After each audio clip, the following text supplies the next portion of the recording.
Ladies and gentlemen, welcome into the 143. We're coming at you live with episode 120. How about that Stars game tonight, Nick? Game 4. Pretty electric. We head back to Dallas for the game Wednesday at 6:30. Obviously, this will come out day of the game, but right now we're running off adrenaline right after the game. It was a huge one. We were fighting demons there at the beginning of the series. The beginning of the week last week was not very fun for the most part. Just down in the dumps for a little bit, but here we are, happy again, and we're in a good spot.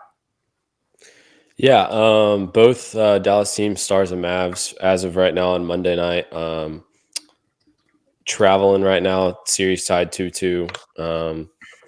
Not much to say about either one of them. Wishing the Dallas teams luck. We'll keep you updated as we go along.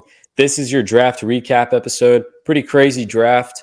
Round 1 especially this past week, as we previewed it for you last week. Very big draft, unlike last year. So we're going to talk about it. Jump in with the stat of the week, brought to you by our sponsor, Andrews Logistics. There were 6 quarterbacks taken in the first 12 picks of the draft. So that's your stat. That's a lot of quarterbacks. That's not very normal. Just a lot of high talent, high caliber, and also probably some drafted a little too high. And we'll talk about that here in a second. But 6 QBs go in the first 12 picks. Yeah, it was a QB-heavy draft. I think we kind of already talked about that the week before. So that was not a huge surprise there. But your player of the week, we're going to shift sports for a little bit, shed some light on the Rangers. Wyatt Langford finally hits his first Major League home run. It was an inside the Parker, as a matter of fact. It was pretty electric. Smokes the ball out to right center. Thought it was over. Looking like it was over, misses it by maybe 2 or 3 feet, and then turns on the burners and gets going. And those rookies for Texas, Wyatt Langford and Evan Carter, they've been turning it on as of recent. They are. They're making their AL Rookie of the Year campaigns this year. I was going to say both lead the odds to win that award. Hopefully, I'm not rooting for a particular one, just either one of them. And, hopefully one of our guys snags it. I mean, no one else is even close to what they're doing right now in the MLB. Absolutely rookies. All right, let's jump into it. Round 1. Let's talk about it. Let's talk about the big one. Shocker coming at pick 8. As we have a couple of dear friends who are Falcons fans. The Atlanta Falcons chose to select Michael Penix Jr. out of Washington. Great kid, great QB, a lot of talent. The only problem is they just signed Kirk Cousins to a 4-year, $180 million deal.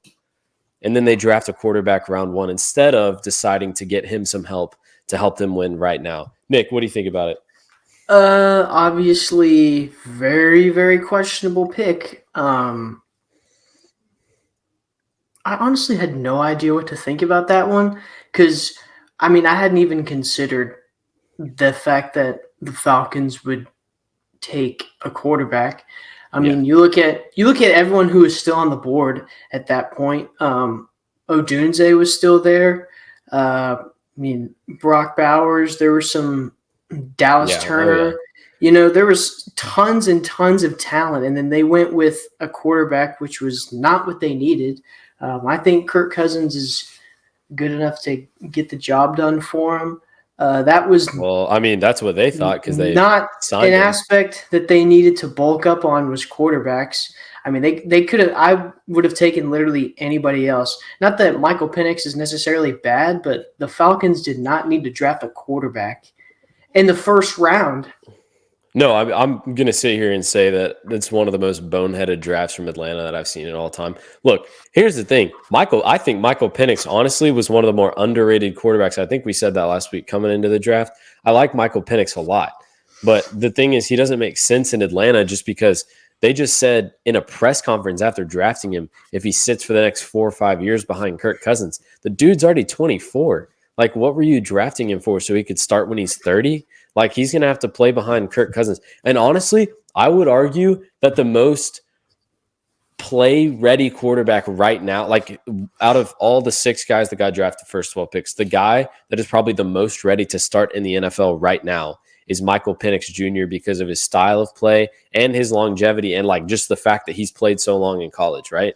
So he's already like a man, and the style of play at Washington they used. So I just don't understand. Like, if I was Michael Penix, I wouldn't be happy either, because this is not a place that he can go and play right now.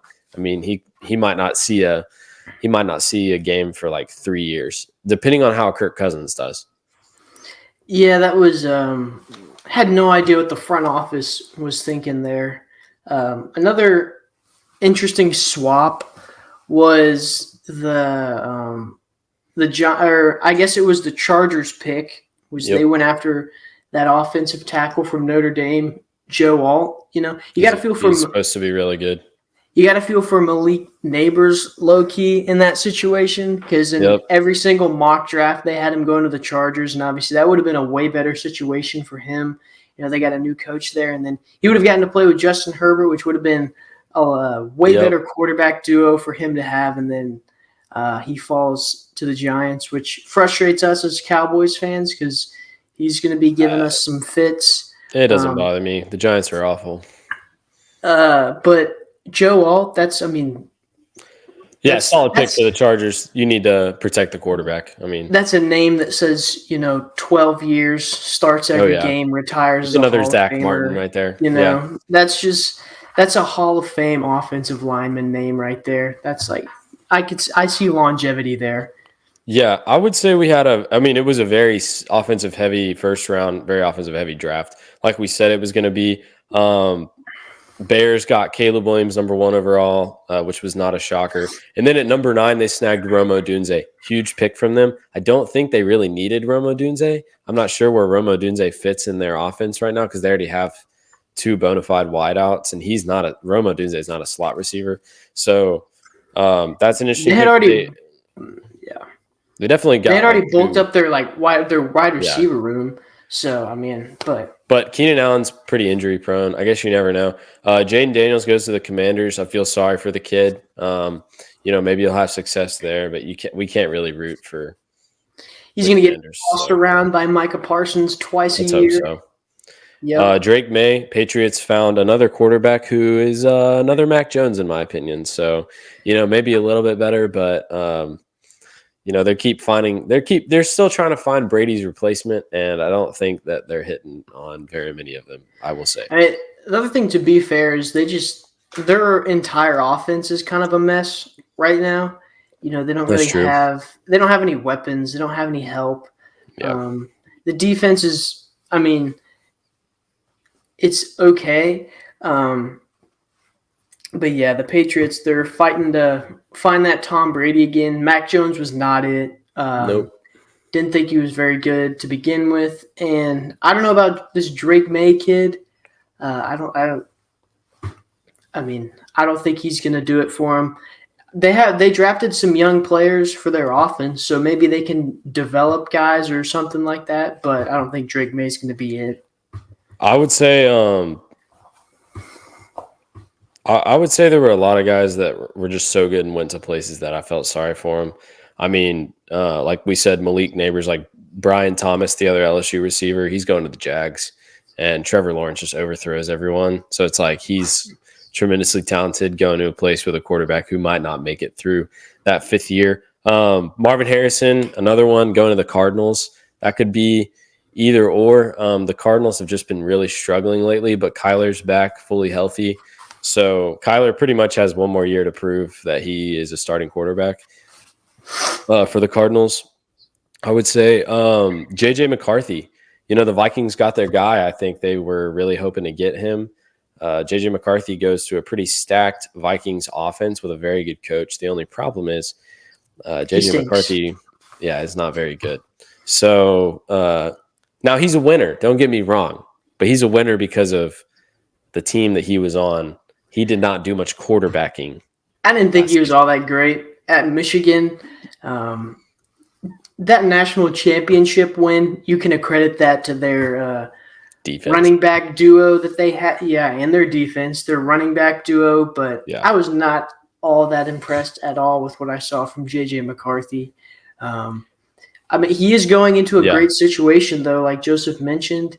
But he's going to be, nothing special. Also, quick note: we're not going to talk about the Cowboys draft on this episode. In a few weeks, we'll have our Dallas Cowboy episode coming out, and we will get to our draft and what we've done in the offseason. This will be a pretty short episode because we haven't done anything in the offseason, but we'll talk about that here in a few weeks. Dude, I think a steal, Xavier Worthy to the Chiefs out of Texas. I mean, a speed demon at receiver.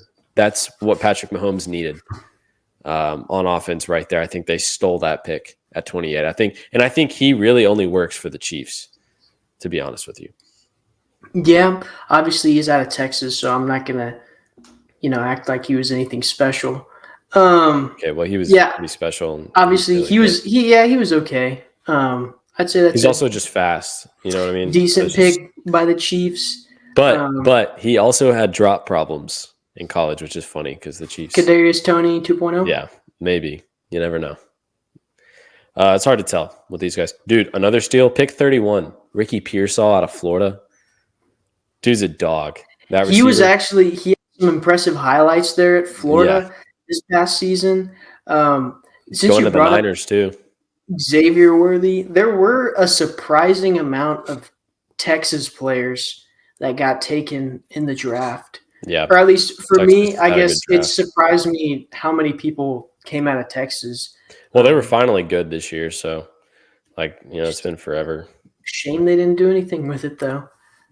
Nope, they didn't. We're not a couple of Texas fans out here. But they did have a bunch of guys go in the draft, But hey, the draft doesn't mean that they're Hall of Famers. All right, it just means you got drafted. That's true. And then let's just lastly talk about Bo Nix going to the Broncos. Apparently, Sean Payton had his eye on Bo Nix, QB out of Oregon, kind of like Michael Penix, 6 years in college. Another old guy.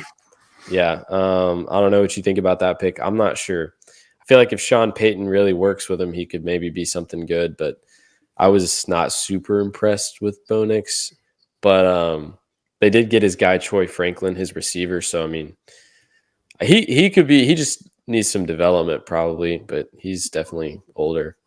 We'll see. Obviously, the Broncos they just got snubbed with Russell Wilson in that whole situation. They gave up way too much to get Russell Wilson, and he did not end up being very good. I remember I was trying to defend Russell Wilson at the beginning of last season, saying he was going to be decent, and he ended up being thought he was trash. I think he'll be better in Pittsburgh. I mean, we'll see what this quarterback pick does for the Broncos. I didn't think Bo Nix was too good in Oregon, but maybe Sean Payton will be able to work with them, develop them, do something like that. Sean Payton's been known to be the QB whisperer, as they say.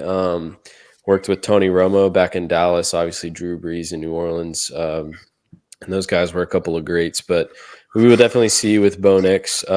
Overall, really interesting first round. Obviously, Michael Penix was the talk of the draft.